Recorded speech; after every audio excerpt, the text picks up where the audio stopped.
Hey guys, and welcome to another episode of Ask Headshot. I'm still in the process of slowly forming and testing Titania, so let's have a look at a question I've been asked quite a few times since the fusion changes. Where do you farm Endo now? As you probably are well aware, the conversion ratio on Hyricon, it didn't do so well after the change to Endo, with the amount you get meaning you're getting less per Endo drop than you were before the change to the new fusion system when you were getting the rare 5s. But even when that gets fixed, because it is confirmed it's a bug, does this make Hyricon the best Endo farming spot right now? Honestly, no, I don't personally think it is.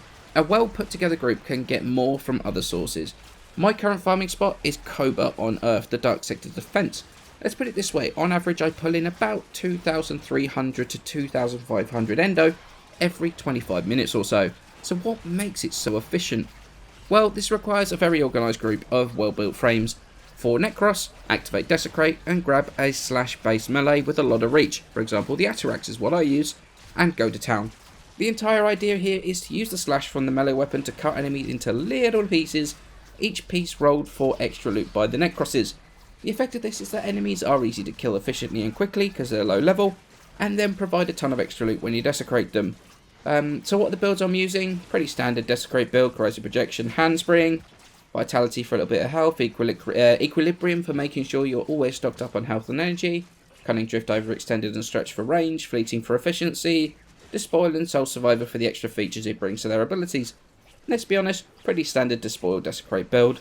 The Atarax build though, Burning Wasp, Prime Pressure Point, Prime Reach, Blood Rush, Body Count, Berserker, True Steel, Organ Shatter and Buzzkill. All about their slash damage and the crits to try and just cut up enemies into as many pieces as possible. And that's pretty much all there is to it. 1500 Endo by the time you hit wave 20. It's a pretty reasonable run. But when you take into account all the duplicates as well, that can easily push it from 1500 to 2300 to 2600 depending on what mod you get and how many you get while you're running it. If I was running Endo solo, Endo farming solo anyway, it would be probably still Frost and Hyricon because you don't really need the... you're not killing as efficiently basically. But if you get a good group together of Necroses, this is one of the most efficient Endo farms out there right now, and something that can be easily used to finish off maxing out those Prime mods. Once Hyricon gets finished, it's not going to be much between the two. RNG could make Hyricon still worth it more in terms of the Endo per hour or whatever, but the thing about Cobra farm is that it's consistent. Of course there's a bit of room for RNG to deny you an efficient farm, but it's way less hit and miss that Hyricon can be. And this is why that during my time between content, I'm going to be farming Cobra. I'm going to max out some mods to sell for a bit of plat, or just finish out maxing every mod in my collection. Now I hope this video helps you to be able to get some efficient Endo farms going.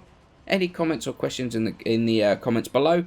Next episode will be from YouTube's own Xenogellion, and it has to do with relic farming.